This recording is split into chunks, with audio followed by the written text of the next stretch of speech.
I want to thank you guys for the opportunity to be up here and talk with you guys. Just to give you guys some background, we all agree we're living in the antitypical Day of Atonement. Do we all agree with that? We're all on the same page? So there's very specific things that God gave us to do on this day. We've kind of been studying for the past year and a half on what it means to keep the Day of Atonement. Like, what does it actually mean antitypically? What do we do? You know, there's a very specific work that the priest was doing, but what about the lay people? What about the people that were praying around the temple during this time? What should they be doing but today? So we kind of went through that, and we came across Leviticus 23 here. So Leviticus 23:27 says, "So on the 10th day of the 7th month there shall be a day of atonement. It shall be a holy convocation unto you, and ye shall afflict your souls." What does it mean to afflict our souls? That was the question. How can we actually do this very thing? So studying, we came across Isaiah 58. I hear you guys also enjoy Isaiah 58 a lot, so it's one of our personal favorites.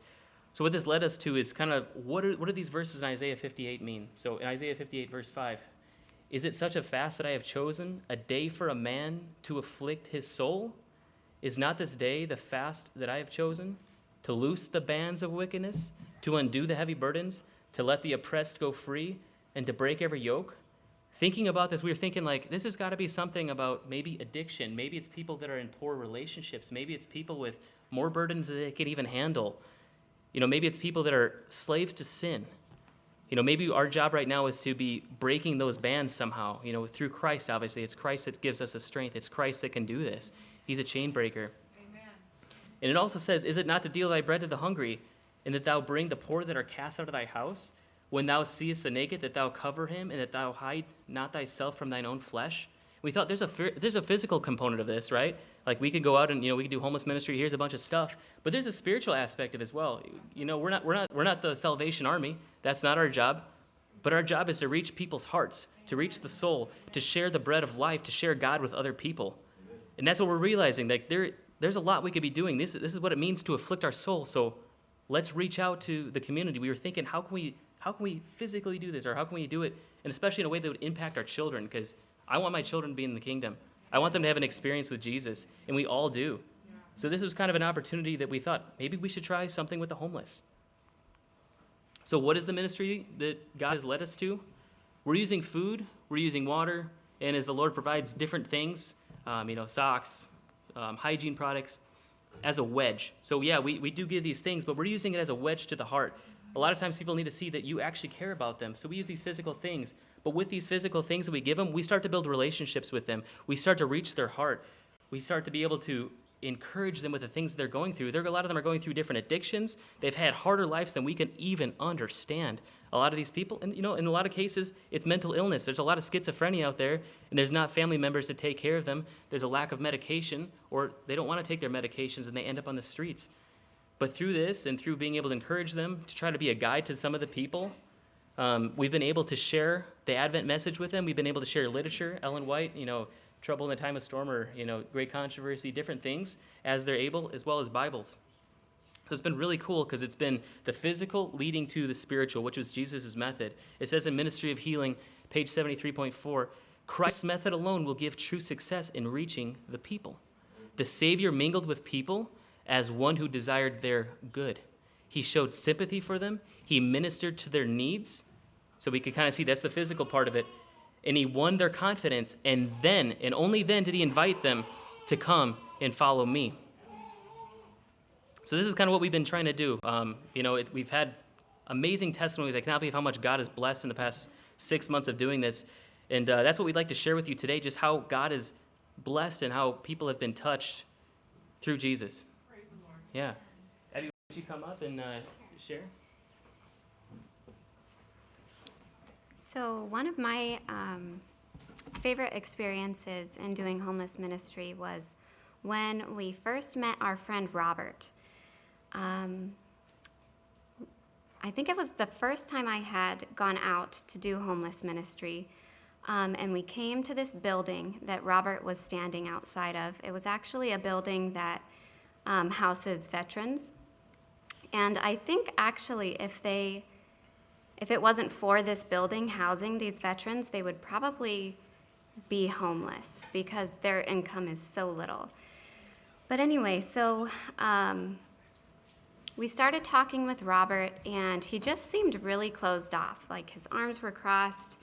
He was angry, especially when we started talking about God. We were sharing, we shared a steps to Christ with him, and we started talking about how we believe that the Lord is coming soon, and he was just getting angrier and angrier. He said that he didn't believe in anything we were saying, and that he believes in God, but he thinks that we believe in garbage, basically. But then he started talking with us about his past, and he was telling us how he used to be a chef in a restaurant in Colville. And my sister actually shared with him that she used to live near Colville, and she had been to that restaurant, and she said it was one of her favorite restaurants. And after that, he started smiling. He was getting happy. His heart was just really softening. And then he shared with us how he loves to bake. And so when we do homeless ministry, we always have food. We usually always have bananas and water. And we offered him a bushel of bananas. And he took it and he said, I would love to make you guys some banana bread when you come back. And I just thought that that was so amazing how he has such little money to feed himself, and he wanted to take the free food that we were offering him and turn it into food for us. And then after that week, we came back, and week after week, he would just get happier and happier to see us. I mean, even to the point of like waiting in the lobby in his building just to see us. Like, because sometimes we would come, you know, at 10 o'clock in the morning, or sometimes it wouldn't be till 1, but he would just wait until we would get there. And there were times he would see us coming down the road, and he would be waving his arms. Hi, guys. And he was so excited to see us. And then he even shared with us that we're the only family that he has. And that was just super heartwarming. There is a man who does homeless ministry with us from our church, and his name is Kurt. And Kurt is a veteran as well. And Kurt wanted to begin Bible studies with the veterans in Robert's building. And Robert actually helped to organize this Bible study, and he was recruiting, you know, veterans in the building to come to this Bible study, and they still are having this Bible study every week. And Robert helped with that. And it's just really great because they can all relate to each other and share. It's been a real blessing having that Bible study there. And I think just doing this has really helped me to realize that there's hope for everyone. I mean, Robert was really closed off at first. And if we would have just walked away and become discouraged, like, this guy's not going to want anything to do with us anyway. But we didn't. We kept talking with him. And then the relationship bloomed, and his heart became softened and much more open to spiritual things. And it's also helped me to turn my attention away from myself. I mean, the Lord definitely hasn't completed this work in me, but I see it helping me to become less and less selfish and self-absorbed, and just realize that every soul is precious to God. And then there was one other time when we were walking down the street. This is a different man. He was, I think, like in his 30s. And we had our wagon full of food, clothing, shoes, and jackets, and Steps to Christ books. And he came up to us and he said, could I have one of those? And his face was so sad looking. He looked like he was on the verge of tears. He was just so sad.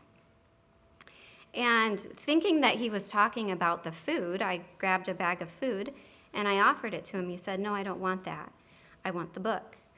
And so I gave him the book, and he sat down immediately and just started reading and reading and reading. And as I walked down the road, as we were still, ministering to other people, I kept looking back, and he was just absorbing the book. And so that was really, really special. God answers our prayers in a mighty way. There was this girl named Bree, and she had been homeless for a long time, and she was pregnant.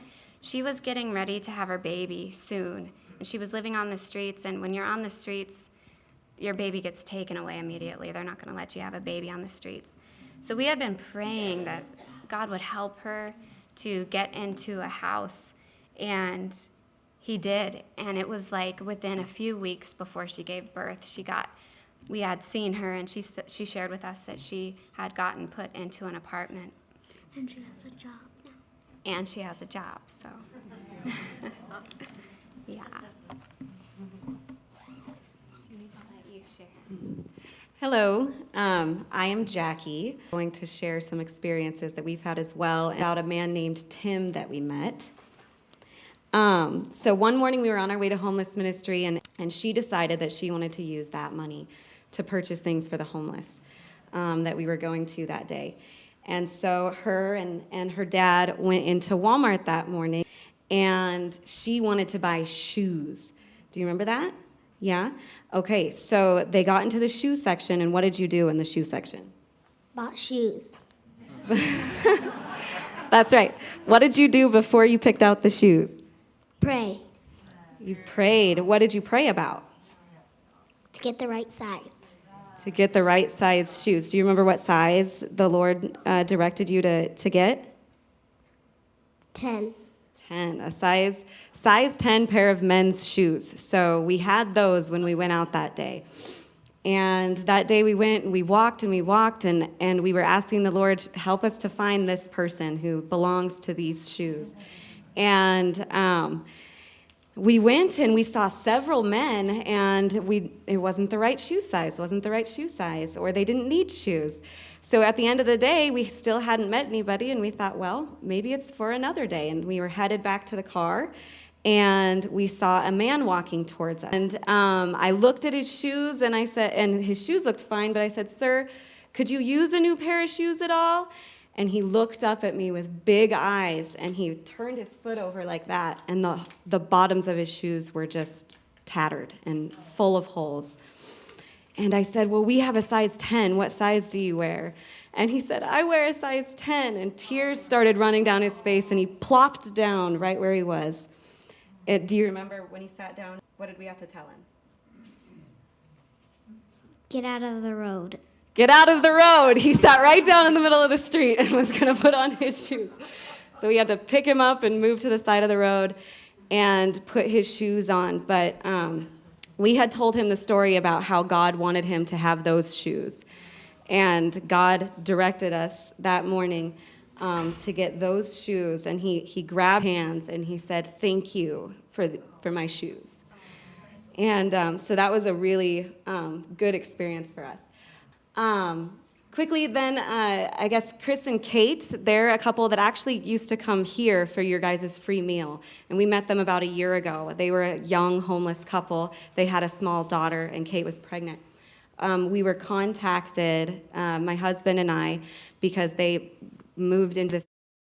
So we had been helping them out for a little bit. And just through a series of events, they gave their lives to the Lord fully. And it was an incredible thing to watch. So that was only a year ago. Less than a year ago. And the Lord has just been doing backflips. So we watched them go from being homeless to the Lord providentially opening up all these doors to get them into a home and turning them from kind of new age kids to devout Christian adults. And now Chris is in college to go into the mission field in Virginia. And they're doing an amazing work over in Virginia. And they have a homeless ministry actually in Washington, D.C. that has just been taking flight. They're partnering up with Eric Walsh. Yeah. Or at least that's the plan for the future. So it's been a really amazing experience being able to watch that. And I wanted to share that with you guys because you had a part in that, in their journey. And just the impact that this experience has had on us and the children. The Lord really impressed me when we were studying Isaiah 58 that really it's about feeding the hungry and clothing the naked, but it's a heart issue. And it's about our own selfishness. And like Abby said, this has been a fast from our own selfishness and learning how to give of ourselves to others so that Christ can impart his character within us. So thank you so much for letting us share. Morning. Happy Sabbath. I just wanted to share a story that happened with me one morning that I went. It was a cold morning. We were all kind of cold, and this guy came up, and he was asking for gloves, and we had ran out of gloves. And his hands, they were purple and all cracked, and you could tell they were really cold. And he just really wanted some gloves, but we didn't have any. So he went off, and we gave him some food. But I got around the corner, and I put my hands in my pocket, and I had my work gloves in my vest. And I was like, oh, my work gloves. I bet you he could use those. So I ran back around the corner, found him, gave him my gloves, and he was so appreciative. And he was like, oh, thank you. I'm like, oh, that's sweet. I'm happy that he got some gloves. And we were walking a couple blocks down the road, and I see this guy, and I was like, that looks like the guy I gave him the gloves to. And he was on his bicycle, riding a wheelie across the road with those gloves on, just with this big smile on his face. And it just touched me so much that I was able to give that guy my gloves, and that just made his day. So, yeah, praise the Lord for all of this work that he's doing with us.